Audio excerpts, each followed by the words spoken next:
The Porsche GT2 RS, widowmaker or track monster?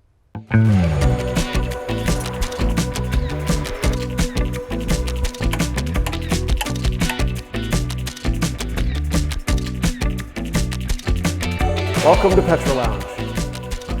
Presenting the Porsche 911 991.2 GT2 RS. All the numbers, right? Okay, so this car is absolutely amazing. It holds the current top speed around the Nürburgring right now at 6 minutes and 47 seconds. It is a blisteringly fast car. It's faster than anything Porsche ever created. And I just kind of want to talk about it today and talk about what it is and how it came to be and just kind of explore the car. It really is a higher evolution of the GT3. It is, honestly, in everything that the GT3 does well, the GT2 just does it that much better. It is that amazing of a car.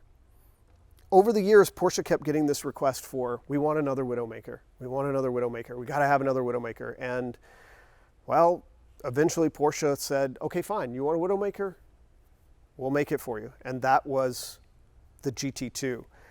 And I can tell you from driving one of those, they are an absolutely unruly beast of a car. There's no stability control. There's no traction control. You are left alone with that car, and it is effectively a 911 turbo with bigger turbos, and it's set up for oversteer. So as soon as it breaks loose, it's going to try to swap ends on you. I've often called it a serial killer on your couch because if you drive it and you never get into boost, you think, oh my God, you know, this car, it's no big deal. It'll never hurt me. It feels like you're driving a base level Carrera around. The steering is even a little bit over boosted. But as soon as it comes into power, it is trying to put a knife in your back, and you better be prepared for it. It really does just want to come unhinged. It wants to kill you. It wants to be in an accident. It is really tough to drive, and it's not really a track car anymore because just trying to get the power down to do things with it, it's constantly trying to swap ends, and you're constantly working against the car, trying to keep it in line while it tries to drift around a corner or, you know, do something else crazy. And it's a thrilling ride. Don't get me wrong. It's, you know, if you can master it, if you can handle it, it's a lot of fun, but it is not the kind of car you want to drive every day. It's not the kind of demon you want to tangle with all the time. Now, the next generation, the 997, they put stability control back in. They put traction control back in. They tamed it down a little bit. It wasn't quite so oversteer happy. It wasn't quite so crazy. And then they built this, and this is where we are today with the 991 GT2 RS. And Porsche only made 1,000 of these cars for the entire world. And that's actually not quite right because the last 4 that were produced were on a ship that sank in the ocean. And no, it's not the Felicity Ace. It was actually a ship before then called the Grande America that sank with 4 of these. And Porsche elected at that time that they would just go ahead and remake those 4 cars. So technically, even though only 1,000 of these were sold to the public, 1,004 were produced. And this one is unique, as they all kind of are. When you're buying this kind of car from Porsche, you tend to spec it out the way you want it, you special order it, and Porsche does encourage you to do, you know, little things that are very uniquely you, as opposed to just getting a stock base automobile. This one is finished in Guards Red, so it was not a paint to sample car, but it did get this interesting package with the stripes, and this is the Weissach package, which I'll talk about in a little bit. The Weissach package did get carbon fiber hood and carbon fiber roof. On the normal GT2, you would have had just a magnesium roof. But this stripe package is unique because it was only offered to the first few people that ordered the GT2 RS. And the reason they changed it was they just had trouble in production getting this to come out right. So after, you know, repainting hood after hood after hood after hood, Porsche just finally said, we're not doing it anymore. And if you were one of the last people to get your GT2, you couldn't actually spec this option. So it's really cool that this car has that. The red really matches the red interior of the car, which is pretty fantastic. The red interior is specific to the Weissach package. If you bought the Weissach, you had to get this red interior. There are special magnesium wheels for this Y-Sock package as well. Carbon fiber throughout. You come back to the rear here, you have plexiglass rear windows, plexiglass back here for the rear glass as well, if you want to call it glass. And overall, all of this weight savings shaves about 66 pounds off the entire car. If you equipped this with the roll cage, which this owner did not, that roll cage would have actually been made out of titanium. Coming to the rear of the car, you're going to find this huge, big, like ironing board of a wing. It is fully functional, and it is specific to the GT3 RS and the GT2 RS. The base model GT3 does not get this wing. It is a very track-oriented wing. It provides a lot of downforce back here. So, if you're just driving this on the street, this really isn't the wing for you. But on the track, this is the one you're going to want. And, the bumper back here is specific to this model as well. It's made of a lightened polycarbonate piece, so it is lighter than the stock, even the stock GT3 bumpers, which are also different. And everybody always asks about, well, can you open the hood and take a look at the engine? And yeah, you can. Things have changed over the years. There was a time when this was really accessible and you could see a lot from the top, but today you open up the engine bay and, well, there's really not a whole lot here. It really looks like a graphics card under here. You got a couple of fans, you have some air intakes, but really there's not a lot here. You're not meant to service this engine from the top. You're not really meant to see the engine. Everything that the service guys do is going to be from underneath, or you just drop the engine out entirely. On the front of this car, I did mention that the Y-Sock package has this carbon fiber roof, and actually all the GT2 RSs have this carbon fiber hood here. And it is very specific to this car. It does not look like the GT3 hood. It doesn't look like the base model hood. It is specific. And there's some really interesting things going on. Not only is it carbon fiber, you have these extra additional ducts here. They are NACA ducts, so they are aerodynamically very efficient. They bring air down into the brake rotors to cool off the brakes as you're driving. This is only found on the GT2. And curiously enough, on all of the 991 Porsche carbon fiber hoods, Porsche no longer puts a badge on the car anymore. It looks like a badge. It's a really well done print, but this is literally just a sticker that Porsche puts on the car. And I don't know why they went to this on this generation, but speculation is they had trouble getting the badge to sit down inside the carbon fiber, and it was just adding to more complexities in production. And they just elected for aerodynamic efficiency. Again, this is a track car. This is not your street car. They were just going to put the sticker on there so you have the Porsche badge, but it's not really a badge. It's one of the more curious things I find on the GT cars is, there's no longer a badge. A lot of aerodynamic stuff going on up here in the front. You have an extra, well, I would call it an air intake, but actually it's an air exhaust. Air flows up over the hood through this opening here, but also the grills on the front are just so much larger, and they provide oil cooling and transmission cooling. And they have to be that beefy because this car really is that fast. It puts a lot of heat out inside the engine. And if you're exercising it the way that you should, everything is going to get heated up in this car, get really hot. And Porsche really wants their track cars to be track cars. They want to know that you can go and take this car. And like I said, I see them out at COTA all the time.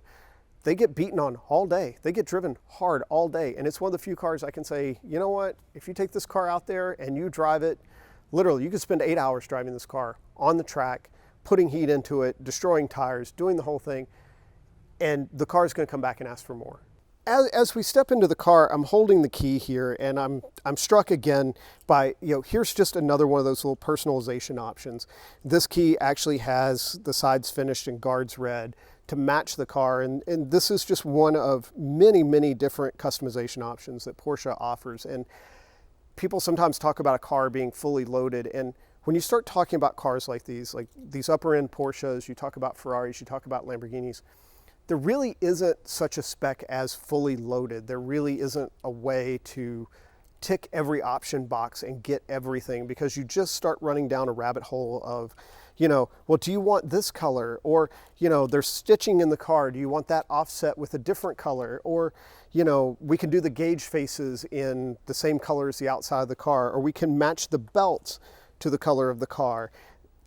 Which steering wheel do you want? Which options on that steering wheel? Which seats do you want? And speaking of these seats, these are, again, these are specific to the GT2 RS, and they are race bucket seats.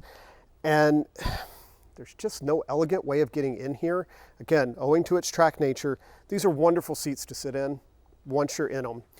But really, the bolsters are so high that you really kind of have to just fall into them. And they're very comfortable once you're here. They're a little tight if you're a bigger person, but they hold you quite well. You're not going anywhere.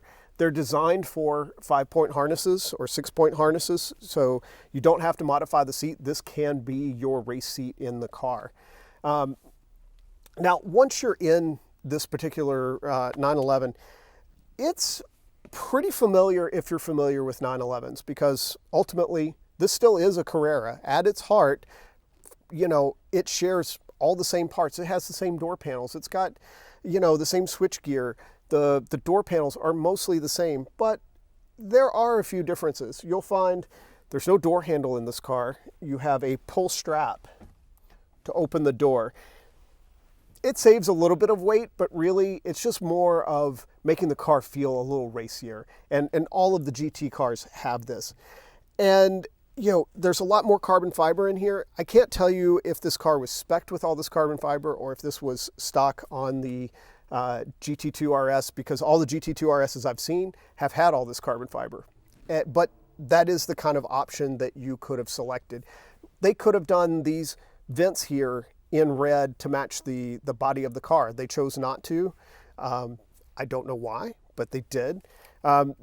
This is... oh gosh, I want to say this is the sport steering wheel, but I'm going to say it and I'm going to be mistaken and somebody's going to call me out on it. So I'll just say this is the steering wheel that does come with the GT2. It's one of the racier wheels that Porsche offers. It's all carbon fiber. It's very light.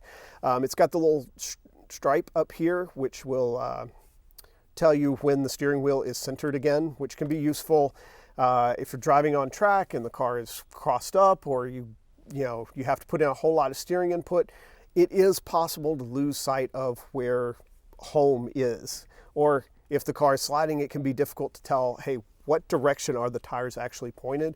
And this just helps give you a little reminder of, hey, this is where straight ahead is. It's kind of unusual, the red in here, the red Alcantara continues all the way through the headliner. It looks fantastic.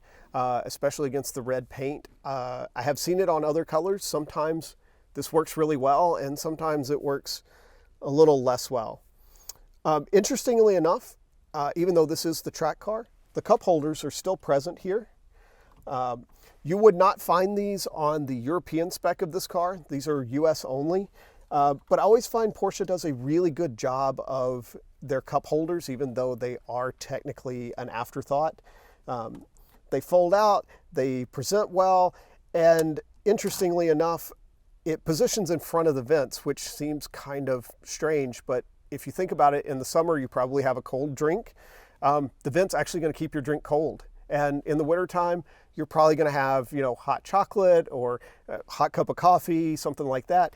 And again, the vents aren't going to be blowing cold air, they're going to be blowing hot air. So in a sense, this actually does help keep your drink temperature regulated. Now, if it's the middle of summer in Texas and you grab a hot cup of coffee, maybe you don't want to use those cup holders, but generally speaking, it works out really, really well. Another interesting tidbit that is very Porsche specific is the ignition switch is always on the left side in Porsche automobiles. And, you don't really have a key anymore. I've seen Porsche do a couple of things here. Sometimes it's just a little lever here that you twist, but they've started doing it with, you take the key that's shaped like the car and you just place it inside, and then you can twist and start the car.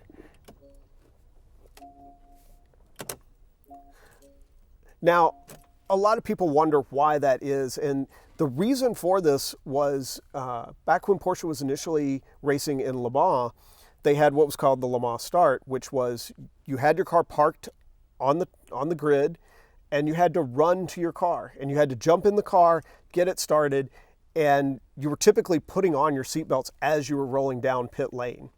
And Porsche found that it was just faster for drivers to hop in with the key in their left hand, and they could push it in as they were selecting first gear. And it's just a little piece of history that Porsche has kept from then until now, and I assume they will do all the way through the future. And what I find most curious is in this day of keyless entry and keyless start, Porsche still really wants you to put the key in, and they still want you to have that experience of turning the key. And that it's just very Porsche. It's very 911.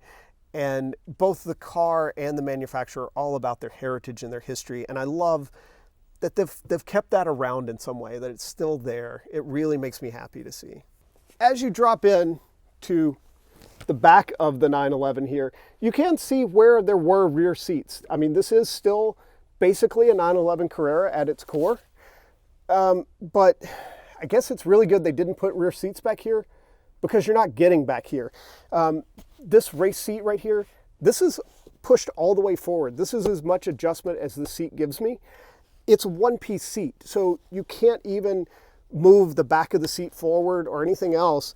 You are literally restricted to just this little tiny opening back here. Even when you move to the front here, I won't say this is a large trunk. I'm not going to lie to you and try to tell you, oh, you could put everything you could ever want back here, or rather up here. The trunk is in the front. But it is reasonable sized. I can tell you from experience, it will fit the largest carry-on bag that American Airlines will allow you to carry. So, you really can get real luggage in here. You really can, make a weekend out of it. You can do real things with this car. And that just goes back to Porsche's philosophy. I've had the pleasure of talking with some of the Porsche engineers and some of the other people at Porsche. And something that they keep in mind when they're doing any of their cars is, in Germany, you're not going to have, or not typically, you're not going to have 4 or 5 or 6 cars. You're not going to have a car for every occasion like some people do here. And they really feel like if you buy a 911, or you bought this 911, this is probably your only car. And it better do everything well. Not just go to the track, not just go blisteringly fast on the Autobahn. You should be able to pick up a kid from school. You should be able to take your honey and your luggage and go on a weekend trip. Those things should be possible in this car. And honestly, they really are. My conclusion on this car is, no, it's not a widowmaker. It is truly a track monster. I keep talking about how good this car is on the track, and that's really where it's at home, and that's what it was built to do, and that's what it does really well. I mean, it set the Nürburgring lap time. What more do you need to say? It is an amazing car. I love what the GT2 has grown into. And don't get me wrong, I love driving the widowmaker 996 GT2 RS. It's a lot of fun. It's a blast. It's exhilarating, and it really feels like you accomplish something when you get out of it and you're like, oh my God, the car's in one piece. But is that the drive that I really want most of the time? No, this is what I want a car to be. I want a car to be engaging and involved and be a true track weapon that responds to a driver in the way that a driver expects. And that is, at its core, what this car is. It is just an amazing accomplishment for Porsche. It is an amazing automobile, and I really can't say enough good things about it. I can't find anything to criticize on this car, and that's rare for me. Is it the perfect car? Very nearly. It's fantastic. Thanks again for spending time with us here at Petrol Lounge today. Click like and subscribe if you like our content, because we've got a lot of great stuff coming your way. I mean, you can look around. You can see what we have in this garage. You can see what's available to us. And we're just going to keep delivering this to you. So until next time, see you around.